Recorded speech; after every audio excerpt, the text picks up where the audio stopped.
So hello everyone, कैसे हैं आप लोग दोस्तों। मैं हूं आपका दोस्त, आपका teacher CA doctor Amit Khandal. और दोस्तों, हमने सीए में इंटर का पहला लेक्चर आप लोगों के लिए रिकॉर्ड किया था और अपलोड किया था यूट्यूब पर as well as on our application.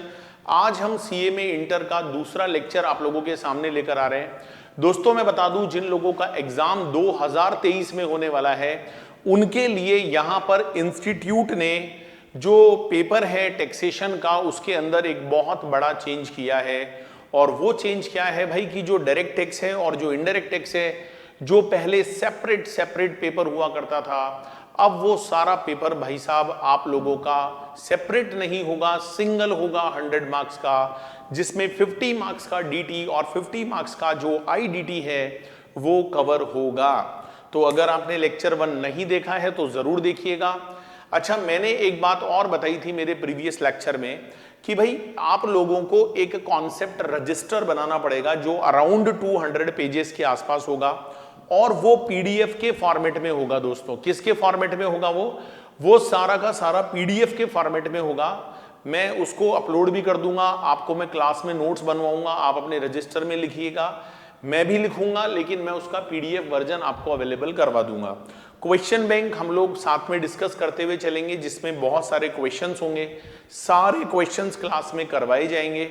हमारी जो क्लासेस होती हैं वो हम आपको यूट्यूब पर भी प्रोवाइड करवाएंगे, एज वेल एज दोस्तों हमारी एंड्रॉइड ऐप है अमित खांडल क्लासेस, वो आपको डाउनलोड करना रहेगा फ्रॉम द प्ले स्टोर, और वहां पर भी आपको हमारी क्लासेस का एक्सेस मिल जाएगा। तो दोस्तों, लास्ट क्लास में मैंने क्या पढ़ाया था एक बार फटाफट से रिव्यू कर देता हूं, उसके बाद हम अपनी क्लास को आगे कंटिन्यू करेंगे। सबसे पहली बात निकल कर आती है भाई, टैक्स का मतलब क्या है? What is tax? तो टैक्स का मतलब होता है tax is compulsory extortion of money under any law, है ना। लॉ होना बहुत जरूरी है, कानून का होना बहुत जरूरी है, तभी टैक्स लगाया जा सकता है। तो टैक्स का मतलब है दोस्तों कंपल्सरी एक्सटोर्शन ऑफ मनी, धन की अनिवार्य रूप से वसूली करना। तो अगर गवर्नमेंट आपसे कंपल्सरी पैसा लेती है तो हम उसको टैक्स बोलते हैं। और ये जो टैक्स होता है भाई, ये किसी लॉ के अंदर लगाया जाता है। कहां लगाया जाता है? ये किसी लॉ के अंदर लगाया जाता है।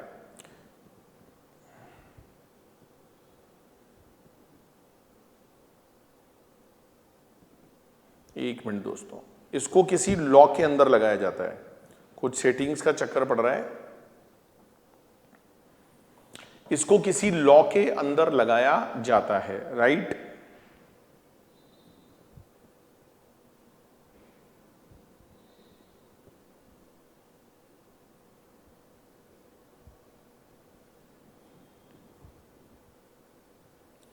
चलो, तो मैं आपको ये कहना चाह रहा था दोस्तों कि लास्ट क्लास में मैंने टैक्स के बारे में बताया। 2 तरह के टैक्स होते हैं, ये भी मैं आपको ऑलरेडी बता चुका हूं। एक को हम बोलते हैं डायरेक्ट टैक्स, और दोस्तों दूसरे को हम लोग बोलते हैं इनडायरेक्ट टैक्स। जो डायरेक्ट टैक्स होता है वो बेसिकली इनकम टैक्स के फॉर्मेट में लगाया जाता है। किसके फॉर्मेट में? इनकम टैक्स के फॉर्मेट में लगाया जाता है। और उसका बर्डन जो होता है ना दोस्तों, वो सेम पर्सन पर आता है। जैसे मेरे ऊपर लगाया जाएगा तो मुझे ही उसका बर्डन बियर करना पड़ेगा। अगर आपके ऊपर लगाया जाएगा तो आपको ही उसका बर्डन बियर करना पड़ेगा, पड़ोसी उसका बर्डन बियर नहीं करेगा, राइट। इसके बाद सेकंड होता है इनडायरेक्ट टैक्स। अच्छा, ये जो इनडायरेक्ट टैक्स होता है ना दोस्तों, ये जो इनडायरेक्ट टैक्स होता है, ये बेसिकली गुड्स एंड सर्विसेज के ऊपर लगाया जाता है, गुड्स एंड सर्विसेज पर। और इसका बर्डन जो होता है ना, वो फाइनल कंज्यूमर पर आता है, मेरे ऊपर नहीं आएगा, फाइनल कंज्यूमर पर आएगा। जैसे व्यापारी है, दुकानदार है, बिजनेसमैन है, गवर्नमेंट उससे क्या लेती है? इनडायरेक्ट टैक्स लेती है, आपसे कभी नहीं लेगी। अच्छा, इसका सबसे बढ़िया एग्जांपल क्या बताया था मैंने आप लोगों को? जीएसटी। सबसे बढ़िया एग्जांपल मैंने जीएसटी बताया था, मैंने कस्टम ड्यूटी बताई थी। भाई, ये 2 टैक्सेस ऐसे होते हैं जिसका बर्डन फाइनल कंज्यूमर पर आता है, फाइनल कंज्यूमर को उसका बर्डन बियर करना पड़ता है। अच्छा दोस्तों, हमारे दिमाग में क्वेश्चन आता है भाई कि ये जो इनकम टैक्स है ना, इसको हम लोग डायरेक्ट टैक्स क्यों बोलते हैं? क्योंकि सेंट्रल गवर्नमेंट इनकम टैक्स लगाती है। अच्छा, जिसके ऊपर इनकम टैक्स लगाया जाता है वो जो पर्सन है उसको हम क्या बोलते हैं, टैक्स पेयर बोलते हैं। उस पर्सन को हम लोग क्या बोलेंगे, टैक्स पेयर, उसको हम टैक्स पेयर बोलेंगे। और कानून की भाषा में, लॉ की भाषा में बोलेंगे असेसी। जो कानून की भाषा है, जो लॉ की भाषा है, उसमें हम उसको असेसी बोलेंगे। और सेंट्रल गवर्नमेंट के ऊपर ये टैक्स लगाया जाएगा। अच्छा, सेंट्रल गवर्नमेंट जो होती है उसने इसके लिए किसको बना रखा है, सीबीडीटी को। सीबीडीटी का मतलब होता है central board of direct taxes. ये है बेसिकली सीबीडीटी। ये एक बॉडी है दोस्तों, central board of direct taxes. इसके थ्रू गवर्नमेंट इनकम टैक्स लगाती है। इनकम टैक्स डिपार्टमेंट होता है, यहाँ पर असेसिंग ऑफिसर्स होते हैं। अच्छा, जो आपकी इनकम को असेस करते हैं उसे हम क्या बोलते हैं, असेसिंग ऑफिसर। ये सारी तमाम बातें दोस्तों लास्ट क्लास में हो गई थी। तो भाई सभी लोग अपना कॉन्सेप्ट रजिस्टर निकाल लीजिए। अब मैं अपनी यात्रा को आगे बढ़ा रहा हूं और आप लोगों को कुछ और पढ़ाने जा रहा हूं। आप लोग तैयार हो जाओ, अपना कॉन्सेप्ट रजिस्टर निकाल लो, क्योंकि जब आपके पास कॉन्सेप्ट रजिस्टर होगा ना दोस्तों, तो चीज़ें बहुत जल्दी से आपको याद हो जाएंगी, है ना। चलो, तो अब हम बात करते हैं भाई इंडियन कॉन्स्टिट्यूशन की। अब हम बात करते हैं इंडियन कॉन्स्टिट्यूशन की, जो भारतीय संविधान है उसकी बात करते हैं। क्योंकि दोस्तों मैंने आपको लास्ट क्लास में क्या बोला था कि भाई कोई भी टैक्स अगर हमारी कंट्री में लगाया जाएगा, कोई भी टैक्स अगर हमारी कंट्री में लगाया जाएगा तो वो कॉन्स्टिट्यूशन के अकॉर्डिंग लगाया जाएगा। इसके लिए कानून का होना जरूरी है। अच्छा, मैंने एक बात भी पूछी थी शायद लास्ट क्लास में कि बताओ बच्चों, सबसे बड़ा कौन, क्या मोदी जी सबसे बड़े हैं, क्या हमारे देश के राष्ट्रपति सबसे बड़े हैं? ना जी ना। सबसे बड़ा कौन है? सबसे बड़ा है कॉन्स्टिट्यूशन, भारत का संविधान। ये सबसे बड़ा है दोस्तों, इससे बड़ा कोई नहीं है, इससे बड़ा कोई नहीं है। तो जो भी कानून, जो भी लॉ हमारे देश में बनाए जाते हैं वो कहां से पावर लेकर बनाए जाते हैं? वो सब इंडियन कॉन्स्टिट्यूशन से पावर लेकर बनाए जाते हैं। तो आज मैं दोस्तों इंडियन कॉन्स्टिट्यूशन की बात करूंगा। इंडियन कॉन्स्टिट्यूशन के अंदर पावर दिया गया है कानून बनाने का। और ये पावर किसको दिया गया है दोस्तों? ये पावर दिया गया है सेंट्रल गवर्नमेंट को, ये पावर दिया गया है स्टेट गवर्नमेंट को। तो जो सेंट्रल गवर्नमेंट होती है, जो स्टेट गवर्नमेंट होती है भाई, उसके पास पावर होता है कि वो यहां पर जो है कानून बना सकती है, लॉ बना सकती है। तो वो जो कानून होगा, वो जो लॉ होगा भाई, वो बेसिकली इंडियन कॉन्स्टिट्यूशन से पावर मिलती है। तो चलो भाई सब लोग यहाँ पर इंडियन कॉन्स्टिट्यूशन का नाम लिख लेंगे कि भाई इंडियन कॉन्स्टिट्यूशन से पावर मिलता है। तो यहाँ पर किसका नाम आ जाएगा? Indian constitution. ये सबसे बड़ी चीज है भाई, इससे बड़ी चीज कोई है ही नहीं। तो सबसे बड़ा कौन है? देश का संविधान। अच्छा, इसको लॉ की भाषा में पता है क्या बोला जाता है? King of Kings. Indian constitution को बोला जाता है किंग ऑफ किंग्स। ये किंग ऑफ किंग्स है भाई, ये मतलब किंग का भी किंग है ना। चलो, तो अगर आपने कभी इंडियन कॉन्स्टिट्यूशन ना पढ़ा हो भाई, तो एक बार अपने जीवन में इंडियन कॉन्स्टिट्यूशन जरूर पढ़ना, है ना। तो भारत का संविधान, आपको अपने अधिकार पता होने चाहिए। अच्छा, जैसे दोस्तों आप लोग एक्ट में सेक्शन पढ़ते हो ना, section 1, section 2, section 3, section 4, section 5, ऐसे दोस्तों इंडियन कॉन्स्टिट्यूशन के अंदर आर्टिकल होते हैं। आर्टिकल 1, आर्टिकल 2, आर्टिकल 3, आर्टिकल 4 ऐसे होते हैं।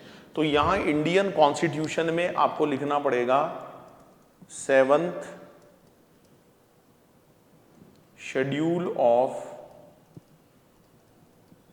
Article 246, 7th schedule of article 246।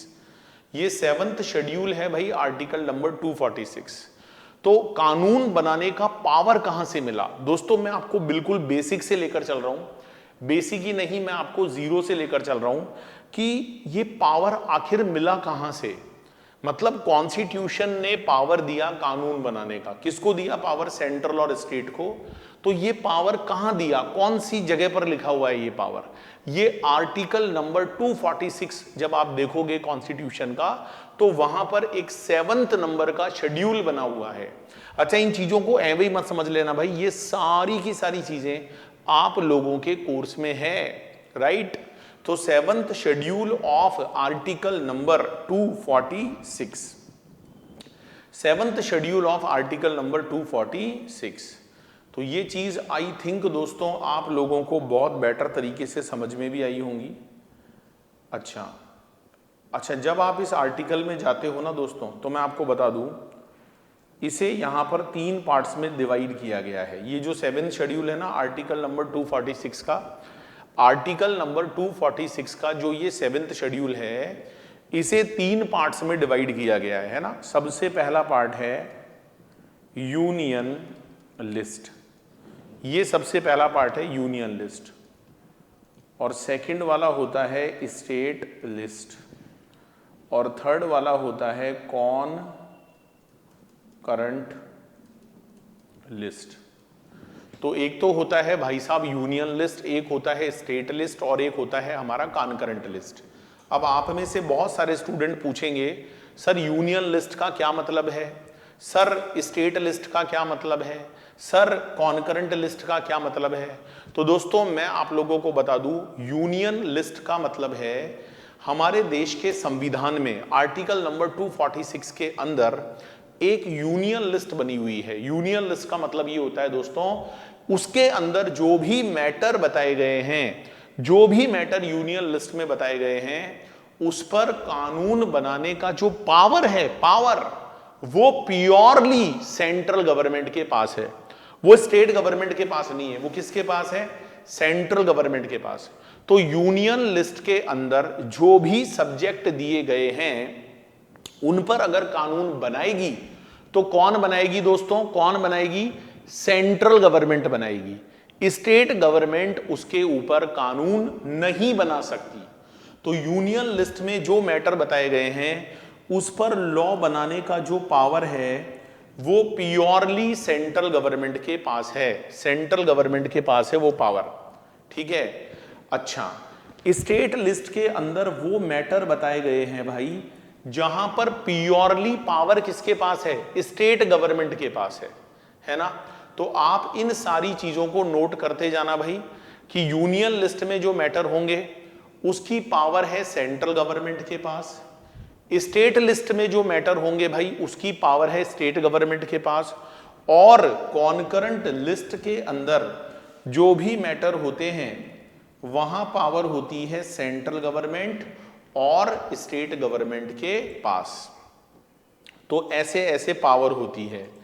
तो ये आई थिंक आप लोगों को बहुत अच्छे से समझ में आया होगा कि भाई एक तो होता है यूनियन लिस्ट, एक होता है हमारा स्टेट लिस्ट, और एक होता है दोस्तों कॉनकरेंट लिस्ट, ठीक है।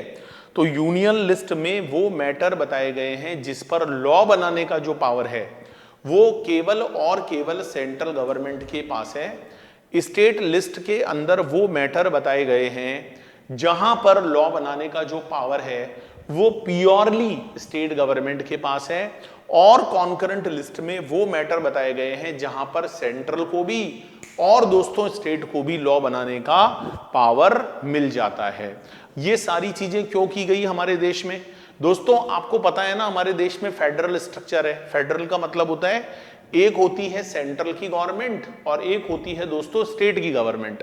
तो दोनों में आपस में लड़ाई ना हो, लड़ाई माफ करो। इसलिए दोस्तों देश का जो संविधान है, जो हमारे देश का कॉन्स्टिट्यूशन है, वो सेंट्रल को अलग पावर देता है, स्टेट को अलग पावर देता है कि भाई तुम लोग आपस में लड़ना मत, है ना, तुम लोग आपस में लड़ना मत। सेंट्रल तुम्हारे मैटर अलग हैं, स्टेट तुम्हारे मैटर अलग हैं। और कॉन्करेंट लिस्ट में वो मैटर बता दिए जिन पर सेंट्रल को भी कानून बनाने का पावर है और स्टेट को भी कानून बनाने का पावर है। दोस्तों मैं आपको ये नहीं कह रहा कि आप पूरे कॉन्स्टिट्यूशन को पढ़कर चले जाओ, मैं तो केवल आपको ये बता रहा हूं भाई कि जो यूनियन लिस्ट होती है, जो हमारी स्टेट लिस्ट होती है, जो कॉन्करेंट लिस्ट होती है, वो क्यों है। अच्छा, अगर हम बात करते हैं टैक्सेशन की, क्योंकि मैं दुनिया जहां की बात तो यहां करूंगा नहीं, मैं यहां पर जो बात करने वाला हूं that is in relation to taxation. तो अगर हम बात करते हैं यूनियन लिस्ट की, तो यहां पर एक एंट्री नंबर है 83। दोस्तों एक एंट्री नंबर है बेसिकली 83। जैसे आप कभी यूनियन लिस्ट पर क्लिक करोगे ना, 83 नहीं, सॉरी 83 नहीं है, इसमें आप लिख लो एंट्री नंबर 82। जब आप यूनियन लिस्ट पर क्लिक करोगे तो there are several entries, entry 1, entry 2, entry 3, entry 4, ऐसे टोटल दोस्तों एंट्री नंबर 97 तक है। ऐसे टोटल कितनी एंट्रीज हैं, एंट्री नंबर 1 से लेकर और एंट्री नंबर 97 तक है ना। तो उसमें जब आप एंट्री नंबर 82 पर आ जाते हो, तो एंट्री नंबर जब आप 82 पर आओगे भाई, यूनियन लिस्ट का एंट्री नंबर 82, तो आप देखिएगा कि वो जो एंट्री नंबर 82 है ना, उसमें क्या पावर दिया हुआ है। वहां पर पावर दिया गया है भाई टैक्स ऑन इनकम। हमारे देश की सेंट्रल गवर्नमेंट, हमारे देश की जो केंद्र सरकार है भाई, वो इनकम के ऊपर क्या लगा सकती है, इनकम के ऊपर टैक्स लगा सकती है। उसको इनकम के ऊपर टैक्स लगाने का क्या है, पावर है। बहुत बढ़िया जी, बहुत बढ़िया। लेकिन एक बात जरूर लिख लेना, that is very very important, except agriculture income. किसको छोड़कर, एग्रीकल्चर इनकम को छोड़कर। मतलब केंद्र सरकार जो है, सेंट्रल गवर्नमेंट जो है, वो इनकम के ऊपर टैक्स लगाने का पावर तो रखती है, लेकिन किसको छोड़कर भाई, किसको छोड़कर, एग्रीकल्चर इनकम को छोड़कर। एग्रीकल्चर इनकम पर सेंट्रल गवर्नमेंट को टैक्स लगाने का पावर नहीं है। मतलब अगर सेंट्रल गवर्नमेंट चाहे भी ना, तो वो एग्रीकल्चर इनकम पर कभी भी टैक्स नहीं लगा सकती, बिकॉज कॉन्स्टिट्यूशन ने ये पावर सेंट्रल गवर्नमेंट को नहीं दिया, नहीं दिया दोस्तों, नहीं दिया। ओके, तो सर फिर ये पावर किसके पास है, सेंट्रल के पास तो नहीं है, फिर किसके पास है। तो भाई आप यहां पर लिख लो, स्टेट लिस्ट में लिखना एंट्री नंबर 46। आप लिखना इसको एंट्री नंबर 46, एंट्री नंबर 46 लिखना, और यहां पर लिखना भाई टैक्स ऑन एग्रीकल्चर इनकम। मतलब एग्रीकल्चर इनकम अगर हमारे देश में कमाई जाएगी, तो उस पर टैक्स लगाने का जो पावर होगा वो स्टेट गवर्नमेंट के पास होगा। किसके पास होगा दोस्तों, स्टेट गवर्नमेंट के पास होगा एग्रीकल्चर इनकम पर टैक्स लगाने का पावर। और ये पावर स्टेट गवर्नमेंट को दिया गया है by way of state list. और ये स्टेट लिस्ट में कौन से नंबर पर लिखा हुआ है, एंट्री नंबर 46 पर लिखा हुआ है। जो हमारा एंट्री नंबर 46 है ना दोस्तों, वहां पर ये बात मेंशन्ड है, ये बात वहां पर लिखी हुई है। लेकिन एक बात बताऊं दोस्तों, पावर तो स्टेट गवर्नमेंट के पास है, लेकिन स्टेट गवर्नमेंट में इतनी पावर, इतनी ताकत नहीं है कि किसान की इनकम पे टैक्स लगा दे। दोस्तों हमारा देश एग्रीकल्चर ओरिएंटेड है, आपको पता है। हमारे देश का 70% से ज्यादा पॉपुलेशन किसान है, गांव में रहता है, खेती से इनकम कमाता है। तो किसान पर टैक्स लगाना, उसकी इनकम पर टैक्स लगाना सरकार के लिए एक बहुत बड़ा चैलेंज है। तो स्टेट गवर्नमेंट के पास भले ही पावर हो, लेकिन अभी तक किसी भी स्टेट गवर्नमेंट ने एग्रीकल्चर इनकम के ऊपर टैक्स नहीं लगाया। तो पावर दे रखी है दोस्तों, लेकिन मैं आपको बता दूं, जब भी आप लोगों के सामने कोई भी क्वेश्चन आएगा, तो आप देखना कि एग्रीकल्चर इनकम पर टैक्स नहीं लगता इंडिया में। जो एग्रीकल्चर इनकम होती है ना दोस्तों, उसके ऊपर टैक्स नहीं लगता इंडिया में, बिल्कुल नहीं लगता, बिल्कुल नहीं लगता। ये बात दोस्तों आप लोग मेरी मानकर चलिए कि यहां पर बिल्कुल भी टैक्स नहीं लगता है एग्रीकल्चर इनकम पर। राइट, हां जी सर, बहुत बढ़िया जी, बहुत बढ़िया। चलो, तो ये बात हुई। अच्छा, concurrent list is not a matter of your subject, लेकिन फिर भी बता देता हूं। जैसे देश में कानून व्यवस्था है, या जैसे मान लो किसी ने क्रिमिनल कोई काम कर दिया, कोई क्राइम कर दिया, तो ऐसे कानून सेंट्रल भी बनाती है, स्टेट भी बनाती है। जैसे एनवायरमेंट को प्रोटेक्ट करने की बात है, जैसे एनवायरमेंट को प्रोटेक्ट करने की बात है, तो उसके लिए सेंट्रल गवर्नमेंट को भी पावर है, और वहां पर दोस्तों स्टेट गवर्नमेंट को भी पावर है। दोनों को क्या मिला हुआ है भाई साहब, दोनों को पावर मिला हुआ है। राइट, हाँ सर, बात बहुत जोर से समझ में आ गई हो तो ठोको ताली, दबा दो थम्स अप का बटन। बहुत बढ़िया जी, बहुत बढ़िया। तो ये एक छोटा सा नॉलेज था, और ये बेसिक चैप्टर में आपके कवर्ड है, इसको बिल्कुल भी हल्के में ना लीजिएगा। चलिए अगले टॉपिक पर बढ़ते हैं, अगले टॉपिक पर बढ़ते हैं। दोस्तों अगर आपको मजा आ रहा है तो प्लीज लाइक बटन जरूर दबाइएगा, और हमारा जो एंड्रॉइड ऐप है अमित खांडल क्लासेस, उस पर जाकर प्लीज रिव्यू कर दीजिएगा, इससे मुझे बहुत हेल्प मिलेगी। तो ये काम अगर आप कर देंगे तो मैं हमेशा आप लोगों के लिए दिल से दोस्तों, मैं आपका वो क्या बोलते हैं यार, मुझे समझ में नहीं आ रहा। चलो चलो अगला टॉपिक लिखो भाई, that is called source of income tax law. Source of income tax law, income tax का जो लॉ है, इनकम टैक्स का जो कानून है भाई, उसके सोर्स क्या क्या है ना, ये हमारा अगला टॉपिक है। थ्योरेटिकल है भाई, लेकिन एग्जाम में पूछा जा सकता है, तो बिल्कुल भी इसको हल्के में ना लीजिएगा। चलो, तो सोर्स क्या क्या होते हैं एक बार हम सारे सोर्स लिख लेते हैं। पहला सोर्स आप लोग लिखोगे इनकम टैक्स एक्ट 1961, ठीक है। दूसरा वाला आप लोग लिख लो भाई, सेकंड वाला लिख लो इनकम टैक्स रूल्स 1962, ठीक है। थर्ड आप लिख लो annual finance act, annual finance act. और अभी जो आप लोगों के एग्जाम में आएगा उसका नाम लिख लो फाइनेंस एक्ट 2022, फाइनेंस एक्ट 2022। इसके बाद आप लोग लिख लो भाई सर्कुलर, ओहो, circular issued by CBDT, circular issued by CBDT, ठीक है, सर्कुलर इशूड बाई सीबीडीटी। इसमें दो चीजें लिख लेना, पहली चीज फिर समझाता हूं, बाइंडिंग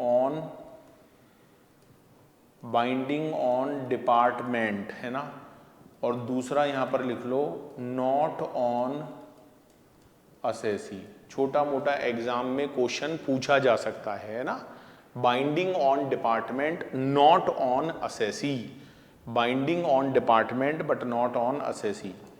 और नेक्स्ट पॉइंट आप लोग लिख लो भाई नोटिफिकेशन, नेक्स्ट पॉइंट लिख लो notification, notification issued by central government oblique CBDT, notification issued by central government oblique CBDT. और लास्ट पॉइंट आप लोग लिख लो जूरिडिकल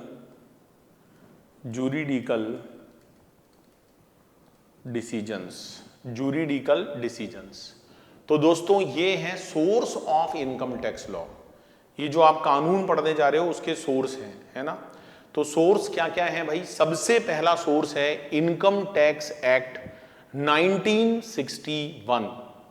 हमारे देश में इनकम पर टैक्स लगाने का जो पावर है ना दोस्तों, वो सेंट्रल गवर्नमेंट के पास है ना। यू नो वेरी वेल कि the power is given to the central government. ये जो पावर है ये किसको दिया गया है, सेंट्रल गवर्नमेंट को दिया गया है। और सेंट्रल गवर्नमेंट ने दोस्तों इस पावर को यूज किया और हमारे देश में एक कानून पास किया जिस कानून का नाम है इनकम टैक्स एक्ट 1961।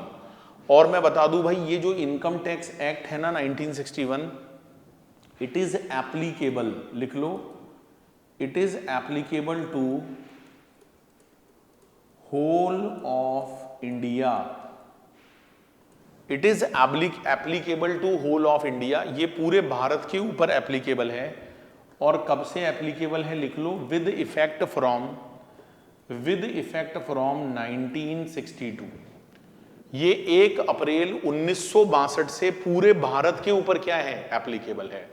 मतलब पूरे इंडिया में, मतलब कानून तो 1961 में बन गया था दोस्तों, लेकिन इसकी जो एप्लीकेबिलिटी है ना वो 1 अप्रैल 1962 से है, 1962 से। तो ये है वो कानून जो आप लोगों को पढ़ना है, आपके कोर्स में है दोस्तों। इसमें अराउंड 298 सेक्शंस के आसपास है, लेकिन आप चिंता ना करिएगा, अभी आप लोगों का इंटरमीडिएट लेवल है, तो अभी बेसिक चीजें ही आपको पढ़नी है। सारे सेक्शंस अभी आप लोगों को यहां पर नहीं पढ़ने हैं, जितना आपके कोर्स में है बस उतना ही पढ़ना है, क्योंकि बाकी का जो पढ़ाई है भाई वो फिर आपको फाइनल लेवल पर करना है। तो ये इस बार CMA इंस्टीट्यूट ने एक बहुत अच्छा काम किया कि इंटर का DT का सिलेबस जो पहले बहुत वास्ट था उसको छोटा कर दिया है, क्योंकि भाई फिर सारा यहां पढ़ लोगे तो फाइनल लेवल पर क्या पढ़ोगे, सही बात है। तो आपका कोर्स पहले से छोटा हुआ है, क्योंकि 2 की जगह 1 पेपर बना दिया गया है। तो उस 1 पेपर में 50 नंबर का इनकम टैक्स है, तो उतना ही पढ़ना है जितना कोर्स में है, वो मैं आपको बताता हुआ चलूंगा, टेंशन ना लीजिए। आपके स्टडी मैट को फुल्ली यहां पर कवर करके चलूंगा। इनकम टैक्स रूल्स ये क्या होते हैं भाई, ये जो एक्ट होता है ना दोस्तों, इसको सपोर्ट करने के लिए रूल्स बनाए जाते हैं। जो एक्ट होता है इसको सपोर्ट करने के लिए रूल्स बनाए जाते हैं। तो जैसे हमारे देश में इनकम टैक्स एक्ट 1961 बना हुआ है, तो उसको सपोर्ट करने के लिए दोस्तों इनकम टैक्स के रूल्स बनाए गए हैं, दैट इज कॉल्ड 1962। ठीक है, तो आप जब किसी प्रोफेशनल के ऑफिस में जाते हो, जब आप किसी CA के ऑफिस में जाते हो, किसी CMA प्रोफेशनल प्रैक्टिस ऑफिस में जाते हो, तो वहां पर 2 मोटी मोटी किताबें, एक का नाम है एक्ट और एक का नाम है रूल्स, ये आपको जरूर मिलती है। खैर आजकल डिजिटल जमाना है, तो बहुत सारे प्रोफेशनल लोग बुक्स खरीदते भी नहीं है, क्योंकि सब कुछ सॉफ्ट कॉपी में होता है।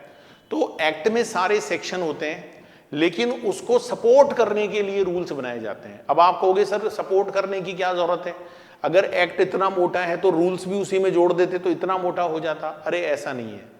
जैसे आपकी इनकम पर टैक्स लगेगा दोस्तों, तो वो इनकम का जो कंप्यूटेशन का मैनर है, टैक्सेबल इनकम, देखो मेरा ऑब्जेक्ट इनकम निकालना नहीं है, मेरा ऑब्जेक्ट क्या है, टैक्सेबल इनकम को कैलकुलेट करना।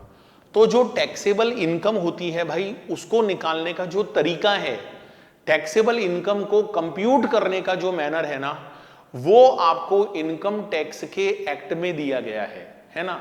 लेकिन जब आपने इनकम टैक्स एक्ट के अकॉर्डिंग अपनी इनकम को कंप्यूट किया, तो वो इनकम आप जिस फॉर्मेट के अंदर शो करोगे, जिस फॉर्मेट के अंदर आप वो चीज अपनी दिखाओगे, वो सारी की सारी तमाम बातें दोस्तों आपको रूल्स के अंदर दी गई है। कहां दी गई है भाई, रूल्स के अंदर दी गई है। इनकम टैक्स रूल्स जो 1962 है उसमें दी गई है। जैसे इनकम टैक्स जब आप कैलकुलेट करते हो, बिजनेस की इनकम निकालते हो, तो आपको बिजनेस में एक एक्सपेंडिचर डालना पड़ता है, दैट इज कॉल्ड डेप्रीशिएशन। अब डेप्रीशिएशन कैसे कंप्यूट होता है इनकम टैक्स में, this is a totally different matter. तो ये बात आपको कहां मिलेगी, एक्ट के अंदर मिलेगी दोस्तों। लेकिन उस डेप्रीशिएशन का रेट क्या होगा, वो जो डेप्रीशिएशन है ना दोस्तों, उस पर रेट कौन सी लगेगी, वो रेट आपको इनकम टैक्स रूल्स के अंदर बताई गई है। कहां बताई गई है भाई, इनकम टैक्स रूल्स 1962 में आपको वो बात बताई गई है। तो रेट हमेशा इनकम टैक्स रूल्स में मिलेगी। सर ये तीसरी चीज क्या आ गई, ये है भाई साहब एनुअल फाइनेंस एक्ट। दोस्तों हमारे देश में हर साल बजट पास होता है, सुना होगा ना आपने, बजट आने वाला है, बजट आने वाला है। फरवरी के एंड में आता है बजट। जो भी वित्त मंत्री हैं, फाइनेंस मिनिस्टर हैं, वो हमारे देश में बजट को अनाउंस करते हैं। बजट का मतलब ये होता है, जैसे आप लोगों का एग्जाम 2023 में लगेगा, है ना। आपका एग्जाम या तो लगेगा जून 2023 में या लगेगा भाई साहब दिसंबर 2023 में। तो ये बिल्कुल नया रिकॉर्डिंग है जून और दिसंबर 2023 के लिए। तो मैं बता दूं भाई, उन सबको फाइनेंस एक्ट पढ़ना पड़ेगा 2022। मतलब आज अभी जो 2022 में बजट पास हुआ है, ये आपका जून और दिसंबर 2023 के एग्जाम में लगेगा। तो हर साल फाइनेंस मिनिस्टर एक बजट पास करता है। बजट का मतलब ये होता है इनकम टैक्स के अंदर भी बहुत सारे चेंजेस लाए जाते हैं। दोस्तों, इनकम टैक्स या कोई भी टैक्स लगाने का पर्पस केवल टैक्स लगाना ही नहीं है कि सरकार को रेवेन्यू हो रही है, भाई रेवेन्यू कमा लो। This is not only the object. ये जो टैक्सेशन है दोस्तों, ये गवर्नमेंट के हाथ में एक बहुत बड़ी चाबी है। ये गवर्नमेंट के हाथ में की दे रखी है कि जब चाहे गवर्नमेंट जैसे चाहे इकोनॉमी को चला सकती है। तो गवर्नमेंट क्या करती है भाई, किसी भी इकोनॉमी को चलाने के लिए जो उस देश का टैक्सेशन सिस्टम होता है उसमें चेंजेस लेकर आती है, या तो टैक्स की रेट को बढ़ाकर या टैक्स की रेट को कम कर कर। तो इसके लिए गवर्नमेंट को टैक्स लॉ के अंदर बहुत सारे चेंजेस लाने होते हैं और ये चेंजेस सरकार बजट के थ्रू लेकर आती है। एक बजट पास किया जाता है, उसके अंदर बहुत सारे चेंजेस होते हैं और वो सारे के सारे चेंजेस हमारा जो इनकम टैक्स का लॉ है उसके अंदर इनकॉर्पोरेट कर दिए जाते हैं। तो आई थिंक दोस्तों आप मेरी सारी बातों को समझ रहे होंगे, है ना।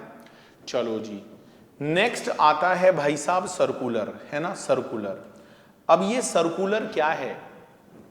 सर्कुलर को आप बोल सकते हो क्लैरिफिकेशन। अरे कानून बन गया, टैक्स लॉ बन गया, रूल्स बन गए, लेकिन बहुत सारी चीजें ऐसी होती है जहां पर लॉ के अंदर एम्बिग्युइटी होती है। अब आप कहोगे सर ये एम्बिग्युइटी क्या है?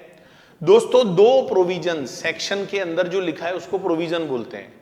तो कानून के अंदर जो भी लिखा है, इट मे बी पॉसिबल कि भाई उसके अंदर कोई डिस्प्यूट अराइज हो जाए। उसके अंदर क्या अराइज हो जाए भाई? कोई डिस्प्यूट अराइज हो जाए। तो ऐसे केस में वो जो डिस्प्यूट अराइज ना हो, वो डिस्प्यूट अराइज ना हो, अच्छा उसके अंदर कोई मान लो कंफ्यूजन है, तो वो कंफ्यूजन सर्कुलर के थ्रू समझाया जाता है। एक सर्कुलर यहां पर पास किया जाता है। अच्छा, सर्कुलर कौन पास करता है भाई? सीबीडीटी। सीबीडीटी ये नाम मैं पहले भी लेकर आया था, central board of direct taxes. दोस्तों, हमारे देश की सेंट्रल गवर्नमेंट ने एक बोर्ड बना रखा है, उस बोर्ड का नाम है सीबीडीटी। और ये जो सीबीडीटी है भाई, ये सर्कुलर लेकर आता है। ये कानून को समझाने के लिए सर्कुलर लेकर आता है। और मैं बता दूं भाई, जो सर्कुलर होते हैं ना, वो हमेशा डिपार्टमेंट पर बाउंडिंग होते हैं। सर्कुलर हमेशा किस पर बाइंडिंग होते हैं? डिपार्टमेंट पर, नॉट ऑन असेसी। वो कभी भी असेसी पर बाउंडिंग नहीं होते। मतलब जो डिपार्टमेंट के लोग हैं, जो इनकम टैक्स का डिपार्टमेंट है, उसको सर्कुलर मानना ही पड़ेगा, क्योंकि वो सेंट्रल बोर्ड ने निकाला है। मतलब ऑफिसर मना नहीं कर सकता कि भाई मैं सर्कुलर को नहीं मानूंगा। जो भी क्लैरिफिकेशन है उसे मानना पड़ेगा दोस्तों। लेकिन जो असेसी होता है, असेसी का मतलब है टैक्स पेयर, तो टैक्स पेयर उसको माने ऐसा जरूरी नहीं है। टैक्स पेयर के लिए सर्कुलर को मानना बिल्कुल भी जरूरी नहीं है। दोस्तों, अगर कोई सर्कुलर ऐसा है जो अगेंस्ट है, जो असेसी के फेवर में नहीं है, तो असेसी उस सर्कुलर को मानने से मना कर सकता है, उसको कोर्ट में चैलेंज कर सकता है। तो सर्कुलर हमेशा डिपार्टमेंट पर तो बाइंडिंग होता है, लेकिन दोस्तों वो कभी भी असेसी पर बाइंडिंग नहीं होता। असेसी पर वो कभी भी बाइंडिंग नहीं होता भाई, वो डिपार्टमेंट पर बाइंडिंग होता है। इस बात को आप लोग स्पेशली ध्यान रखेंगे माय डियर फ्रेंड्स। इसके बाद में अगली चीज निकल कर आती है, that is called notification. Notification, ये चीजें आएंगी आपके सामने। नोटिफिकेशन, ये क्या होता है नोटिफिकेशन?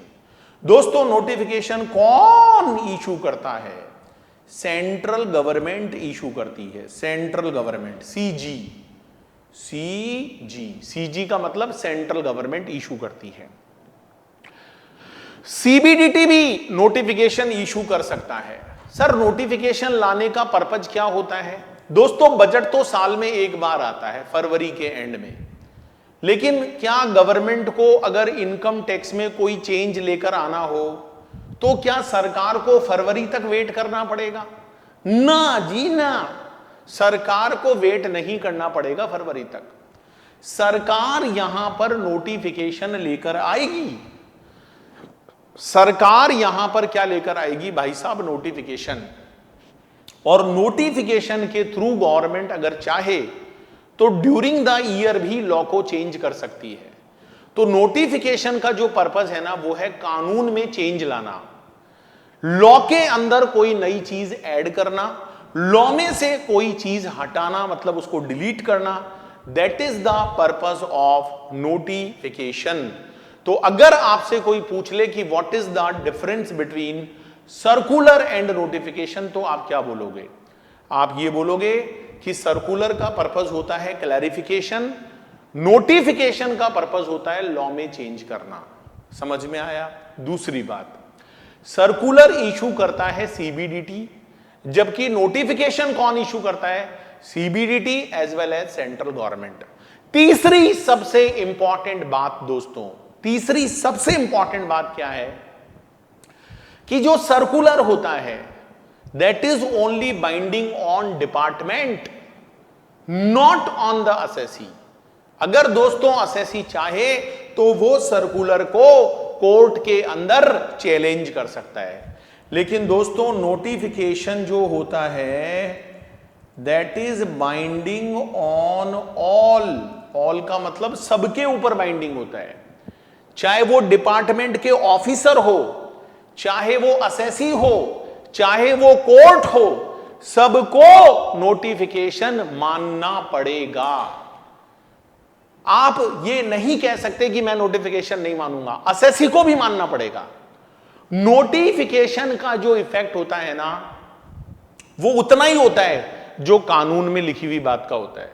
तो ये एक सबसे बड़ा डिफरेंस है कि सर्कुलर को मानने के लिए सब लोग बाउंड नहीं हैं, लेकिन नोटिफिकेशन तो सबको ही मानना पड़ेगा, सबको मानना पड़ेगा दोस्तों नोटिफिकेशन। बहुत बढ़िया सर, बहुत बढ़िया। और लास्ट में आते हैं दोस्तों जूरिडिकल डिसीजंस। ये क्या होते हैं सर जूरिडिकल डिसीजंस? दोस्तों ये होते हैं कोर्ट के फैसले। हमारे देश में सबसे बड़ा कोर्ट है सुप्रीम कोर्ट, नाम सुना होगा आपने, माननीय उच्चतम न्यायालय, ऑनरेबल सुप्रीम कोर्ट।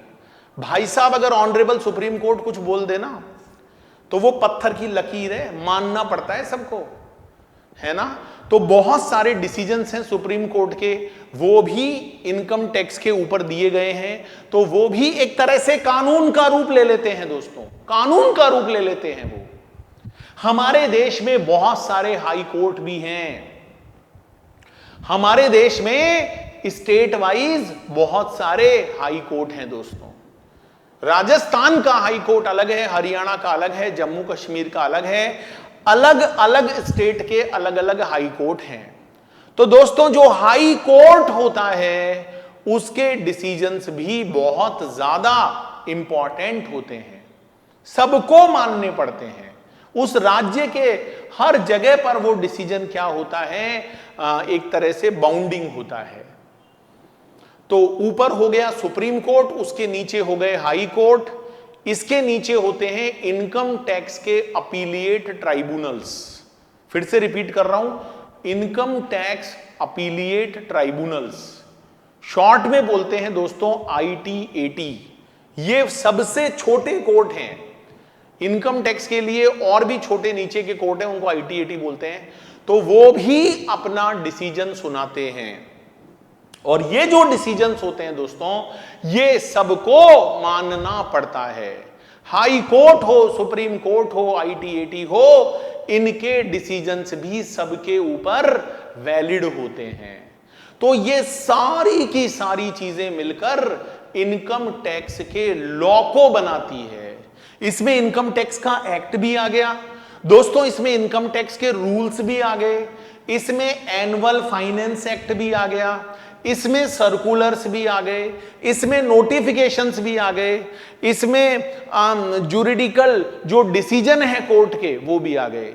ये सारी की सारी चीजें मिलकर एक पूरे इनकम टैक्स लॉ को जन्म देती हैं, है ना। तो ये है भाई साहब source of income tax law. अगर बात समझ में आई है तो ठोको बटन, ठोको।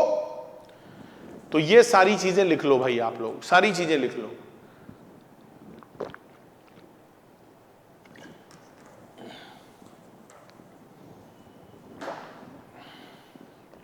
इसके बाद सर नेक्स्ट पॉइंट आप क्या पढ़ाने जा रहे हो? The next point is called important definitions.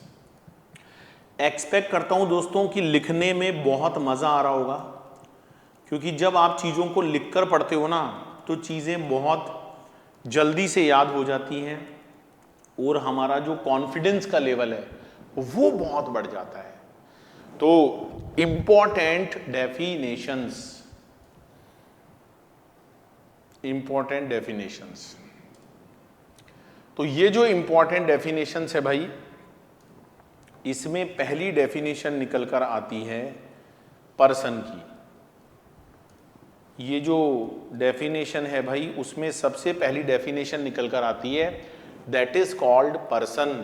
Person कौन है ना, ये हमारी सबसे पहली डेफिनेशन है कि पर्सन किसको बोलेंगे, है ना। पर्सन किसको बोलोगे, पर्सन कौन है। चलो, तो ये डेफिनेशन बड़े काम की है भाई, इनको अच्छे से पढ़कर जाना। पूरा आगे का जो आपका कोर्स है ये डेफिनेशंस आपके बहुत ज्यादा काम आएगी। तो हम इन सारी डेफिनेशंस को प्रॉपरली पढ़कर जाएंगे। तो डेफिनेशन में सबसे पहली डेफिनेशन निकल कर आती है, that is called person. Person कौन होता है भाई? तो पर्सन में आप लिखोगे पर्सन इंक्लूड्स। पर्सन में कौन कौन आता है? Person includes.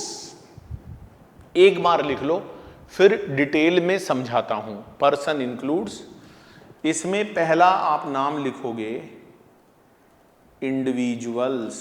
ओहो, पहला नाम होगा इंडिविजुअल्स का। अच्छा, इंडिविजुअल के आगे लिख लेना भाई नेचुरल पर्सन। एग्जाम्पल लिख लेना मैन, मैन और वुमेन। मैन हो या वुमेन हो, है ना, मैन हो या वुमेन हो, इसमें नेचुरल पर्सन आएंगे। एक बार लिख लो फिर आपको डिटेल से समझाता हूं। सेकंड पॉइंट लिख लो भाई HUF। HUF का फुल फॉर्म होता है हिंदू अनडिवाइडेड फैमिली। HUF का फुल फॉर्म होता है हिंदू अनडिवाइडेड फैमिली, है ना। ओहो, इसके आगे लिख लो ये कौन है?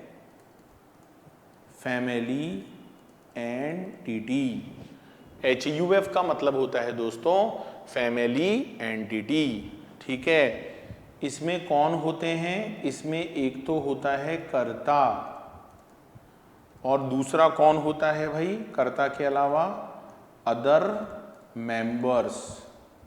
अदर मेंबर्स होते हैं, एक तो कर्ता होता है और दूसरे होते हैं भाई अदर मेंबर्स। तो HUF का मतलब है फैमिली एंटिटी, और फैमिली एंटिटी में कौन आएगा? एक तो आएगा कर्ता, दूसरा आएंगे other members.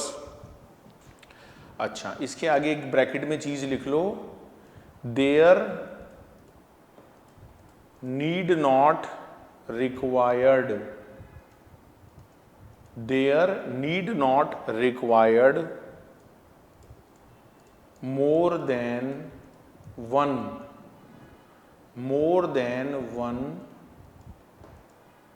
male member to form HUF। तो there need not required more than one male member to form HUF, मतलब एक मेल मेंबर होना चाहिए HUF के लिए, एक से ज्यादा मेल मेंबर होना जरूरी नहीं है। ये सारी बातें एक बार नोट कर लो, फिर मैं आपको डिटेल से समझाता हूं। थर्ड लिख लो भाई इसमें फर्म, थर्ड लिख लो फर्म। अच्छा, फर्म में एक तो लिख लो पार्टनरशिप फर्म, एक नाम तो लिख लो पार्टनरशिप फर्म, और दूसरा लिख लो भाई साहब LLP। LLP है ना, LLP का फुल फॉर्म होता है लिमिटेड लाइबिलिटी पार्टनरशिप, है ना। LLP का फुल फॉर्म होता है लिमिटेड लाइबिलिटी पार्टनरशिप। ठीक है भाई, ओके। फोर्थ नंबर पे लिख लो कंपनी, फोर्थ नंबर पे लिख लो भाई कंपनी, फोर्थ नंबर पे लिख लो कंपनी, और कंपनी के आगे लिख लेना कंपनीज एक्ट। कंपनी के आगे क्या लिख लेना भाई, कंपनीज एक्ट, है ना। इसके बाद लिख लो AOP ऑब्लिक BOI। एक तो होता है AOP और एक होता है दोस्तों BOI, है ना। AOP का फुल फॉर्म होता है एसोसिएशन ऑफ पर्सन, और BOI का फुल फॉर्म होता है बॉडी ऑफ इंडिविजुअल्स। एक तो होता है एसोसिएशन ऑफ पर्सन और दूसरा होता है बॉडी ऑफ इंडिविजुअल्स। अच्छा, ये जो एसोसिएशन ऑफ पर्सन होता है ना, इसमें आप लोग लिख लो भाई जॉइंट वेंचर, इसमें आप लिख लो जॉइंट वेंचर, इसमें आप क्या लिख लो जॉइंट वेंचर, है ना। और जो बॉडी ऑफ इंडिविजुअल होता है, body of individual, body of individual में आप लिख लो अनरजिस्टर्ड, इसको पूरा लिख लो unregistered, unregistered trust created by individuals, unregistered trust created by individuals, है ना। तो ये हो गया भाई साहब AOP BOI। अब इसके बाद आप लोग लिख लो, इसके बाद आप लोग लिख लो लोकल अथॉरिटी, इसके बाद आप लोग लिख लो लोकल अथॉरिटी, इसके बाद आप लोग लिख लो लोकल अथॉरिटी। अच्छा, लोकल अथॉरिटी में लिख लो नगर निगम कॉमा म्युनिसिपैलिटी, नगर निगम कॉमा म्युनिसिपैलिटी, नगर निगम कॉमा म्युनिसिपैलिटी, और लास्ट में लिख लो आर्टिफिशियल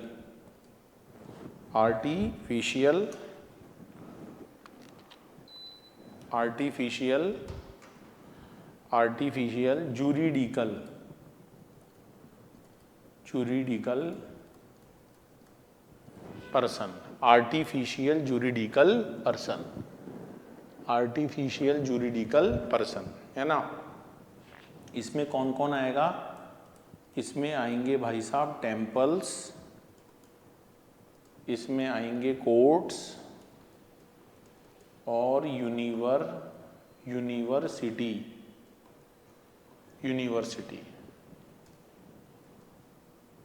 है ना। कोर्ट्स, यूनिवर्सिटी, यूनिवर्सिटीज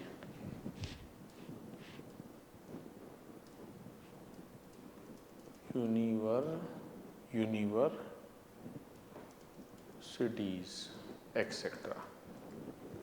चलो भाई, तो सबसे पहली जो इंपॉर्टेंट डेफिनेशन हम यहां पर पढ़ने जा रहे हैं, दैट इज कॉल्ड, सबसे पहले जो इंपॉर्टेंट डेफिनेशन हम लोग यहां पर पढ़ने जा रहे हैं, दैट इज कॉल्ड पर्सन। देखो इनकम टैक्स जो है ना वो इनकम पर लगाया जाता है, ये बात तो बिल्कुल सही है, लेकिन किसकी इनकम पर लगाया जाता है ये जानना बहुत जरूरी है। इनकम टैक्स लगाया जाएगा किसी पर्सन की इनकम पर, है ना। तो पर्सन कौन है, हु इज पर्सन, इसे जानना हमारे लिए बहुत जरूरी है कि भाई आप पर्सन किसको बोलोगे, आखिर में पर्सन कौन होता है। तो भाई अगर पर्सन का डेफिनेशन आपको जानना है तो उसमें सबसे पहला नाम जो निकल कर आता है that is called individuals, that is called individuals. जो इंडिविजुअल लोग होते हैं ना उनको हम लोग पर्सन बोलते हैं। और इंडिविजुअल में कौन आता है भाई, नेचुरल पर्सन आता है, नेचुरल पर्सन। अच्छा नेचुरल पर्सन में मैन भी आएगा, नेचुरल पर्सन में दोस्तों वुमेन भी आएंगी, मैन हो या वुमेन हो, है ना। राम, मोहन, सीता, गीता, रॉकी, ये सब कौन है, नेचुरल पर्सन, इंडिविजुअल्स हैं, आप और हम जैसे लोग। तो हम लोग जब अपना इनकम टैक्स फाइल करते हैं, जब हम लोग अपना इनकम टैक्स जमा कराते हैं तो हमसे पूछा जाता है भाई कौन से वाले पर्सन हो, हमें टिक लगाना पड़ता है कौन से वाले पर्सन हो। तो हमें वहां पर टिक लगाना पड़ेगा भाई वी आर इंडिविजुअल्स, हमको बताना पड़ेगा कि हम कौन है, हम इंडिविजुअल्स हैं, हम इंडिविजुअल्स हैं।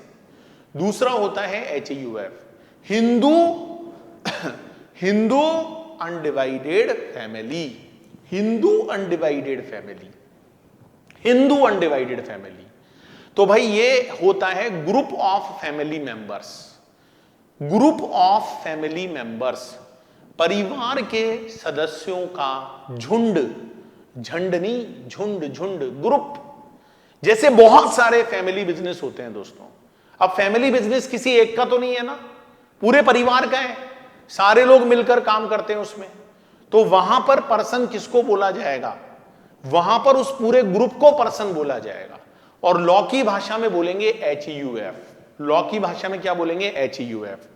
तो जब उस बिजनेस का इनकम टैक्स रिटर्न फाइल होगा, you know income tax return, income tax return is a document जिसमें आपको अपनी साल भर में, पूरे ईयर में जो आप इनकम कमाए हो ना, उसका पूरा स्टेटमेंट आपको देना पड़ता है।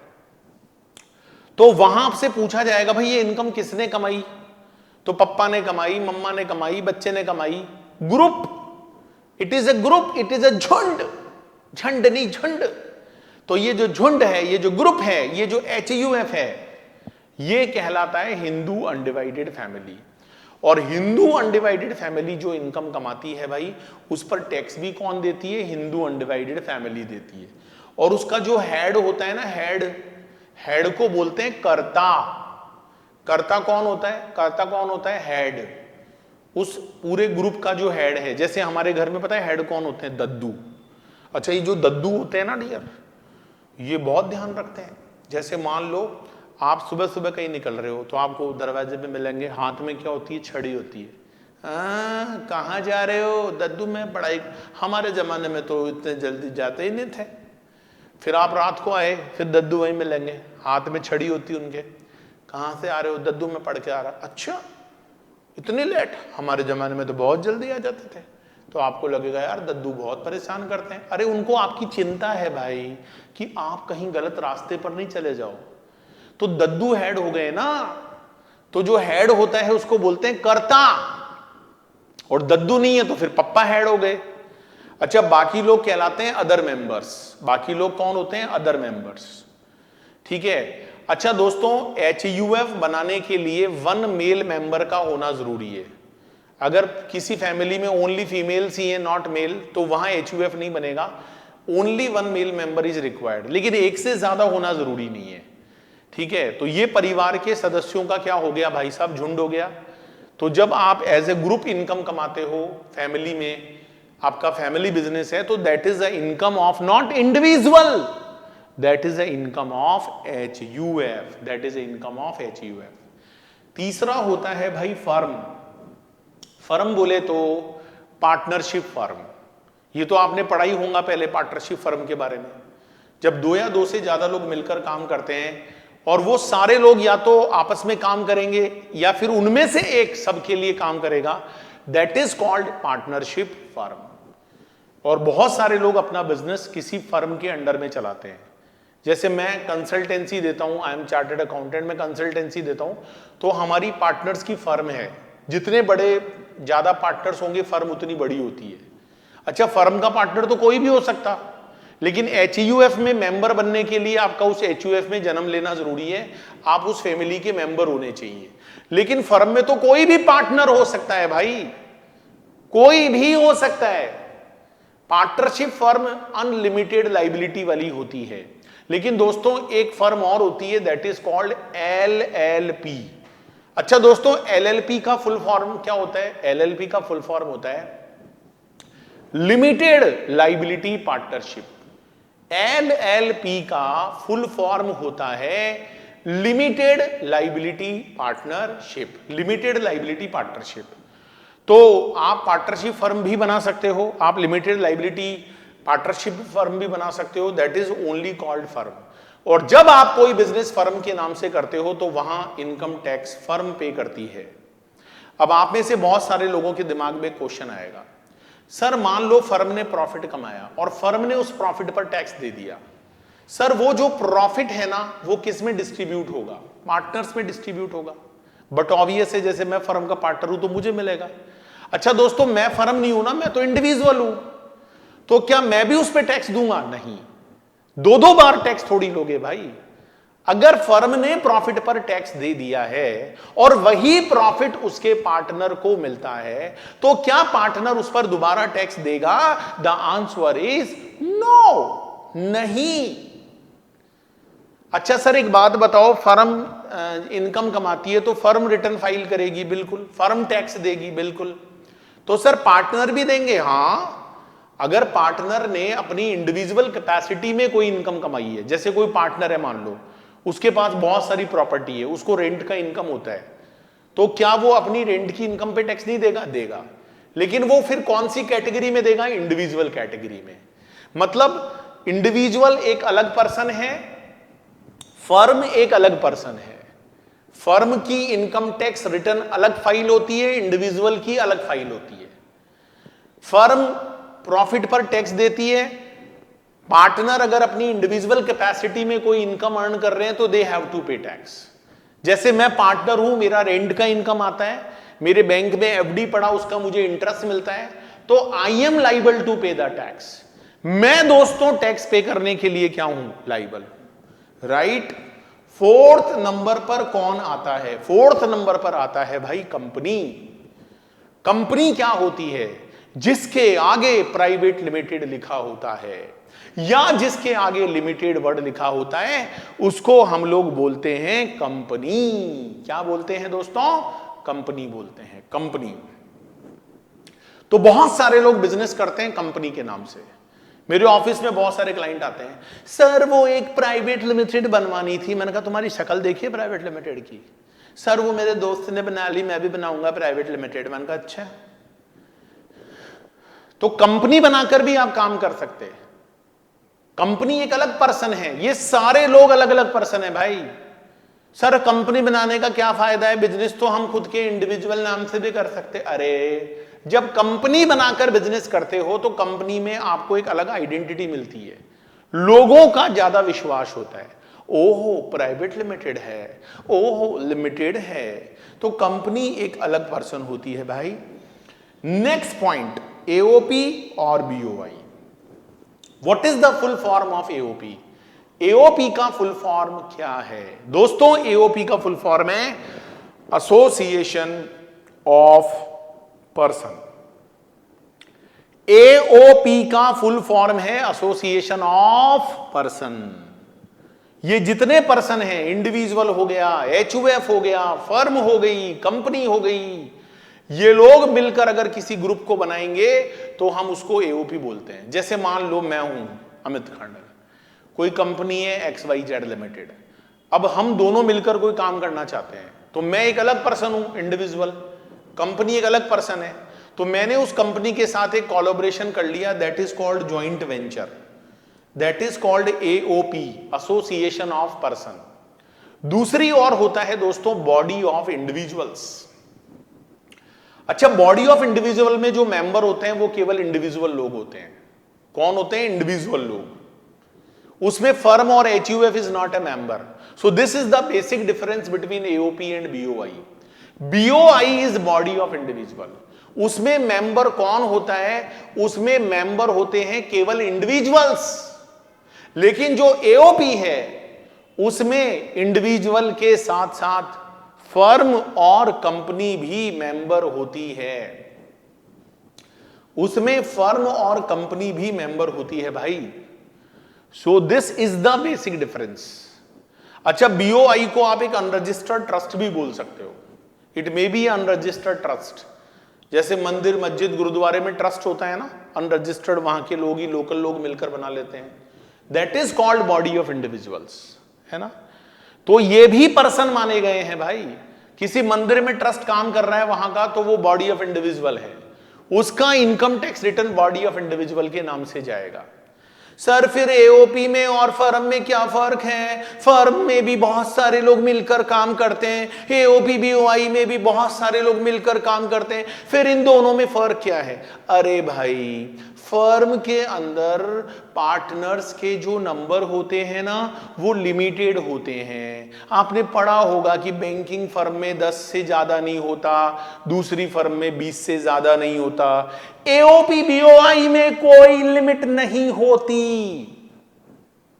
कितने भी मेंबर्स हो सकते हैं, कितने भी मेंबर्स हो सकते हैं। फर्म जो होती है ना वो प्रॉफिट कमाने के ऑब्जेक्ट से बनाई जाती है। ये जो फर्म होती है ना माय डियर फ्रेंड, इसे बनाने का ऑब्जेक्ट होता है प्रॉफिट को अर्न करना। लेकिन AOP BOI का ऑब्जेक्ट प्रॉफिट अर्न करना नहीं भी होता, चैरिटेबल पर्पज भी हो सकता है। So this is the basic difference my dear friends. Next point is called local authority. ओहो दोस्तों, लोकल लेवल पर बहुत सारी बॉडीज बनी हुई होती है। जैसे मैं यहां जयपुर में रहता हूं तो यहां पर एक बॉडी है जिसका नाम है जयपुर नगर निगम। कुछ दिनों पहले न्यूज़पेपर में छपा था जयपुर नरक निगम। मैंने कहा यार ये क्या मिसप्रिंट हो गया, तो बताया कि भाई जयपुर नगर निगम अब जयपुर नरक निगम हो गया है। यहां पर सफाई व्यवस्था सही नहीं है। बताओ मीडिया वालों ने उसका नाम क्या रख दिया, जयपुर नरक निगम। चलो, तो ये जो लोकल बॉडीज होती है, जैसे आप गांव में रहते हो तो वहां पर पंचायत होती है, तो पंचायत वहां की क्या है? लोकल बॉडी है। लोकल बॉडी, म्युनिसिपैलिटी हो गई, नगर निगम हो गया, ये सब लोकल अथॉरिटी है भाई। तो local authority is also liable to pay the tax. जो लोकल अथॉरिटीज होती हैं वो भी टैक्स पे करने के लिए क्या होती हैं? लाइबल होती है। इसके बाद जो नाम निकल कर आता है that is called artificial juridical person. ये कौन है भाई? ये है देवी देवता। देवी देवता, भगवान। चांदपोल हनुमान जी मंदिर, ओहो हनुमान जी, जय हनुमान। भाई साहब हनुमान जी भी पर्सन है, हनुमान जी भी पर्सन है। हाँ, जब तक मंदिर में ट्रस्ट नहीं बनेगा तो जो हनुमान जी हैं उनका रिटर्न फाइल होगा आर्टिफिशियल जुरिडिकल पर्सन। और हनुमान जी तो बहुत कमाते हैं भाई। भक्त लोग आते हैं, हे भगवान पास कर देना, 100 का नोट चढ़ाते हैं, कोई 500 का चढ़ाता, कोई 10 का चढ़ाता। बहुत इनकम होती है भाई चांदपोल हनुमान जी की। तो Chandpol Hanuman ji also file to income tax. Sir वो कैसे फाइल करेंगे? अरे पंडित जी होते ना वहां पे, वो कहते अपनी हनुमान जी से डायरेक्ट बात होती, बता देना, साइन कौन करेंगे? पंडित जी। लेकिन पंडित जी अगर कोई इनकम अलग से कमा रहे तो उनका रिटर्न अलग जाएगा, because Pandit ji is individual. तो जब आप इंडिविजुअल कैपेसिटी में कोई इनकम अर्न करते हो then you have to file the return in individual capacity. लेकिन जब आप किसी अदर कैपेसिटी में इनकम कमाते हो, जैसे आपने फर्म बनाकर कोई काम किया, जैसे आपने कंपनी बनाकर कोई काम किया, जैसे आपने AOP और BOI बनाकर कोई काम किया, जैसे आपने लोकल अथॉरिटी बनाकर कोई काम किया, तो you are separate person, you are separate person. तो ये सब लोग क्या हैं भाई? पर्सन हैं। ये सब लोग पर्सन हैं। हो सकता है किसी पर्सन को इनकम टैक्स में टैक्स नहीं देना पड़े, कहीं छूट मिल जाए टैक्स देने से, वो एक अलग मैटर है, but they all are called person. ये 7 लोग हैं भाई जिनको इनकम टैक्स में पर्सन माना गया है। They are liable to pay the tax, they are liable to file the return. Individual, HUF, firm, company, AOP, BOI, local authority और आर्टिफिशियल जुरिडिकल पर्सन। तो ये 7 लोग हो गए। 1 2 3 4 5 6 7 लोग हो गए। ये 7 लोग पर्सन है भाई जिनकी इनकम पर क्या लगता है? टैक्स लगता है। तो एक्सपेक्ट करता हूं दोस्तों डेफिनेशन बहुत अच्छे से समझ में आई होगी। तो आज हम इतना ही पढ़ेंगे। कल मैं आपको और कुछ अदर इंपॉर्टेंट डेफिनेशंस पढ़ाऊंगा जो पूरे के पूरे इनकम टैक्स में काम आने वाला है। That is called assessee, that is called assessment year, that is called previous year. ये सारी टर्म हम कल पढ़ेंगे। क्लास कैसी लगी कमेंट करके जरूर बताइएगा। आपका प्यार की बारिश कर दीजिएगा। Thank you so much for watching दोस्तों। बाकी सारी डिटेल क्लासेस के रिगार्डिंग डिस्क्रिप्शन बॉक्स में दे रखी है, आप जाकर उसको चेकआउट भी कर सकते हो। तो चलो जी, thank you so much. Last में एक ही बात बोलूंगा, जोश दिल में जगाते चलो और जीत के गीत गाते चलो। Thank you so much.